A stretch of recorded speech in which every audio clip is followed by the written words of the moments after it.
اللهم صل على سيدنا محمد يا رب صل وسلم دائما ابدا على حبيبي.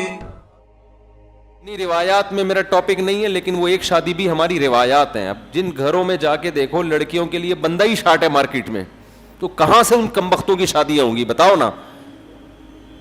ان بیچاریوں کا کیا ہوگا؟ کوئی لڑکی طلاق ہو جائے، بیوہ ہو جائے. ابھی پچھلے ہفتے خاتون نے بتایا کہ شوہر 1 روپیہ خرچہ نہیں اٹھاتا، 1 روپے کا خرچہ شوہر نہیں اٹھاتا، بیرون ملک میں ہے، پیسے نہیں بھیجتا. یہ جوان بیوی ہے. جو لوگ اس کے ساتھ تعاون کر رہے ہیں انہوں نے غلط نظریں اس پہ ڈالنا شروع کر دی ہیں. میں نے کہا کہ آپ اس سے خلا لے لیں، خلا لے کے کہیں اور شادی کر لیں.